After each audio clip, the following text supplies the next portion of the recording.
The school bus driver everyone trusted with their children seemed ordinary, until three armed men tried to take her bus hostage, and she shifted into a mode that terrified even trained criminals. At that moment, Sarah transformed in a way that would chill professional attackers. She knew she didn't have much time to plan her next moves. The school bus driver who had worked the same route for 10 years suddenly became someone different. 17 children's lives were in danger, and Sarah Mitchell had a past that no one knew about until that day. But today, what Sarah would do was the kind of heroism that belongs in adventure novels. Welcome to Hidden Legends. Tell us in the comments which city you're watching from today, and if you believe stories like this deserve to be told, hit that subscribe button and turn on notifications, because when you learn this woman's true identity, you'll understand why she always worked the same route for 10 years and why she chose this specific route. Sarah Mitchell, 44 years old. She had been working the same route in the Lincoln District school system for 10 years, 2 months, and 8 days. Every morning at 7:30, she would pick up the same children, drop them off at school at 8:15, and reverse the same route in the afternoon. An ordinary school bus driver. But Sarah wasn't there by chance. That route was the safest and most controlled area of the city, a perfect choice for protecting children, because Sarah Mitchell wasn't just a bus driver. She had served for 12 years in America's most elite unit, Delta Force. That Tuesday morning was like any other. Sarah had started her route at 7:30. 17 children, every face she knew, every name, every family story. At 8:10, when they reached the Lincoln Street stop, 3 different men approached the stop. They weren't regular passengers.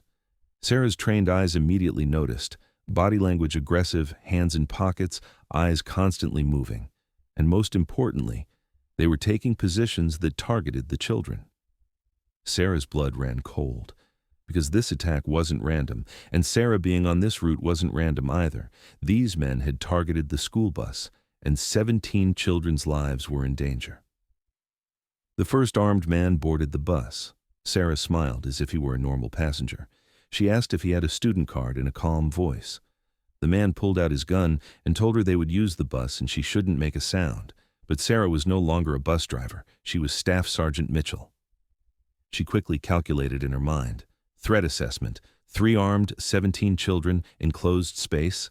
Delta Force protocol, protect children, neutralize threat, survive.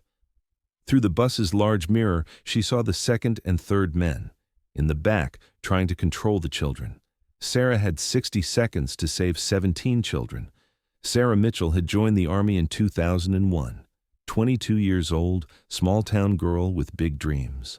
Delta Force selection was the world's toughest military test. Sarah had successfully passed this process where only 20 out of 1,000 people succeeded. Delta Force, America's most secret, most elite special forces unit, a unit only mentioned in legends. Her first assignment was in Kabul, Afghanistan in 2003. She had served in operations targeting Taliban leaders.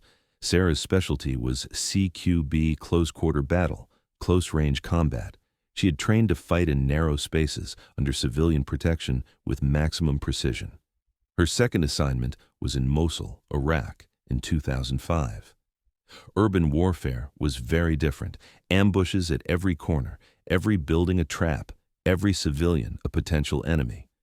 But Sarah's real skill was hostage rescue operations, school raids, hospital operations, civilian protection missions.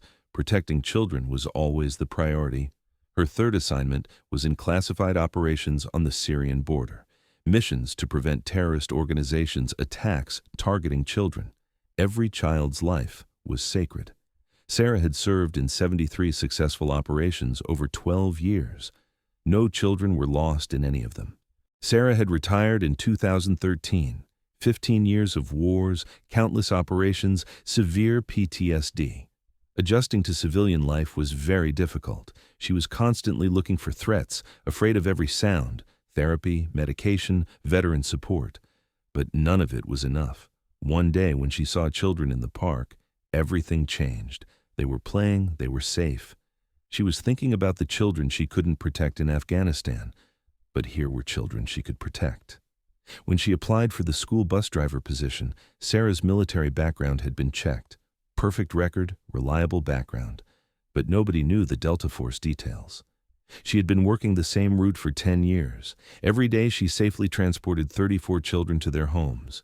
People thought she was just a bus driver, but she was actually a protector. And today, that protective training would save lives. Sarah kept her hands on the steering wheel, stayed calm.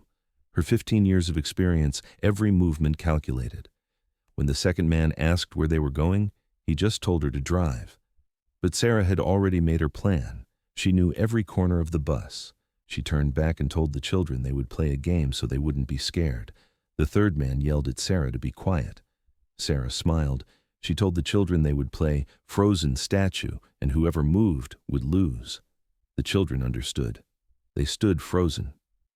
Sarah slowly drove the bus toward Lincoln Bridge. She would implement her plan there. She told the children that since they were so quiet, they would now close their eyes. Delta Force training. Create a safe environment first to protect civilians. The children closed their eyes. They wouldn't see anymore. In the middle of the bridge, Sarah suddenly hit the brakes.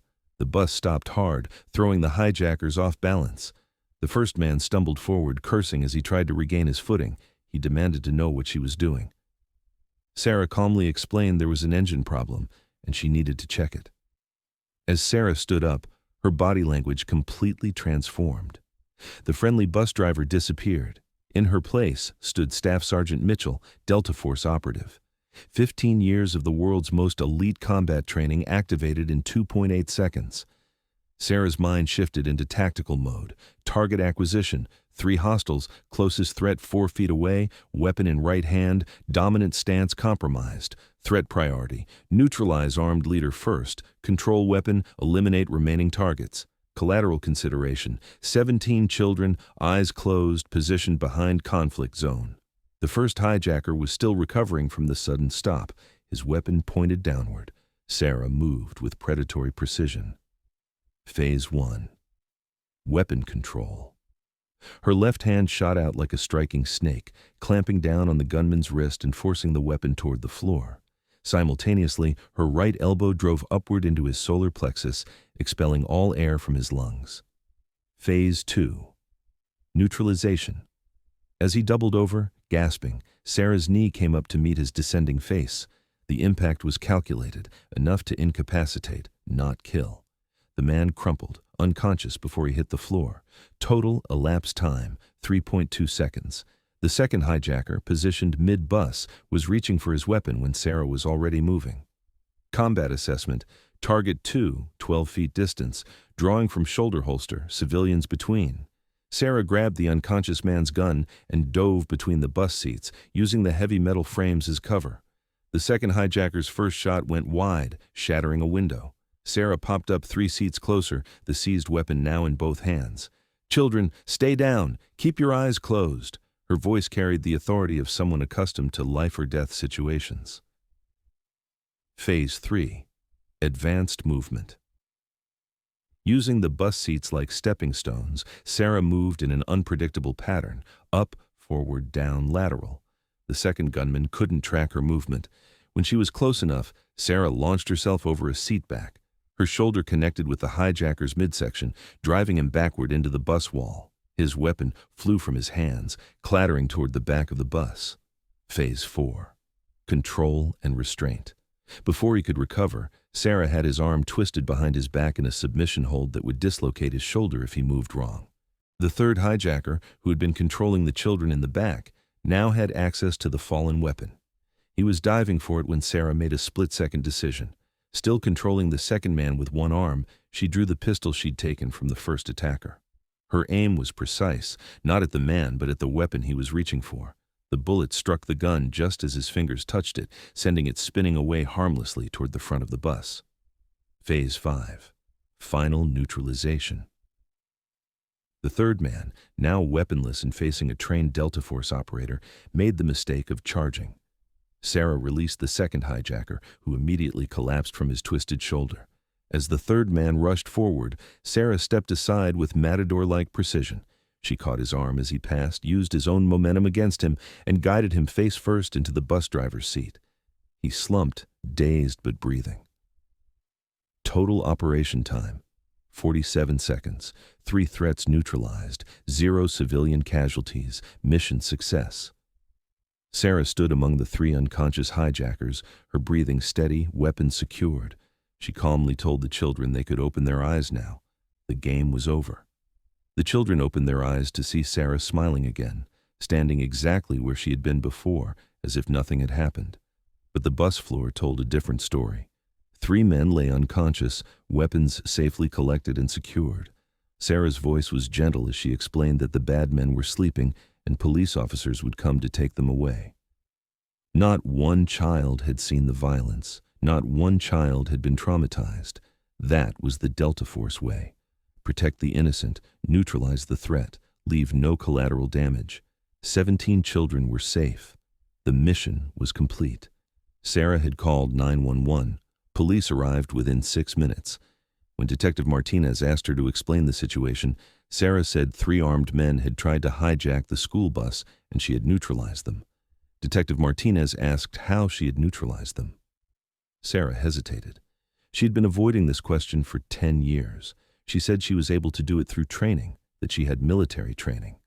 Detective Martinez wondered what kind of military training she had. Sarah pulled out her old ID card from her pocket. Faded, worn. Staff Sergeant Sarah Mitchell, Delta Force, retired. Detective Martinez froze. Delta Force was legendary. When Detective Martinez asked if she had really been in Delta Force, Sarah said she had served for 15 years, been in 73 operations, and was now just a bus driver. Detective Martinez characterized her as a hero who protected children. Sarah's answer was clear. She was just someone doing her job. That evening, local news broadcast Sarah's story. Hidden hero. School bus driver turns out to be Delta Force, but Sarah gave no interviews, didn't appear on cameras. The next day she came to work as usual. Same bus, same route. Children looked at her with different eyes. 9-year-old Emma asked Sarah if she was really a superhero. Sarah knelt down to the child's level. She told Emma she was just a bus driver and made sure she was safe. Emma wondered if she had defeated the bad guys. Sarah explained that she didn't let the bad guys hurt her, that this was her job. Parents began to approach Sarah differently. More respect, deeper trust. One mother said they had been entrusting their children to her for 10 years, not knowing they were entrusting them to a hero. The school administration held a special meeting with Sarah. Principal Johnson stated that they now knew who she was and wanted her to be their security consultant. Sarah said she wanted to continue just being a bus driver. Johnson mentioned her expertise and experience. Sarah's answer was clear. The reason she had been here for 10 years was because she wanted to protect children. Title didn't matter. But changes happened. School security protocols were strengthened. The school bus hijacking attempt was just one. There could be other threats. Sarah was no longer just a bus driver. She was a security consultant, risk analyst, protector. When Johnson asked whether the children should know this, Sarah's view was clear. Children should only know they were safe. After Sarah's story came out, other veterans began to emerge. Bus driver Mike turned out to be a former Marine. Cafeteria worker Linda, former Air Force. Johnson said the school was actually full of veterans. They had no idea. Sarah established a veteran support group. She stated that military service wasn't just done in uniform. They continued to serve in civilian life. The group met once a week. They shared experiences, supported each other. She emphasized that protecting children was the highest duty, whether on a battlefield or in a school bus. Today, Sarah still works at Lincoln District School System, still the same route, still transporting the same children. Sometimes people ask her if she regrets leaving the military. Sarah always gives them the same answer. Military service never ends. It just continues in different ways. Sarah watches the children through the bus mirror. Every morning when she comes here, she knows 34 children will return home safely. This is enough for her. Being Delta Force isn't just about fighting. It's about protecting. And here, every day, she protected 34 lives. She touched the old Delta Force badge in her pocket. She still thinks about the children she couldn't protect in Afghanistan, but she's grateful for the children she can protect here. Because real heroes travel the same route every day, do the same job, and nobody notices them, until armed men target children. Sarah's story reminds us, protectors don't always wear uniforms. Sometimes they drive yellow school buses and hold stop signs, and we never know how many invisible guardians are around us. If this hidden legend story touched you, like this video, share it with someone who needs to hear it, and subscribe to Hidden Legends with notifications on. These secret heroes deserve to be remembered. And tell us in the comments, have you ever encountered an unexpected protector? See you in the next Hidden Legend story.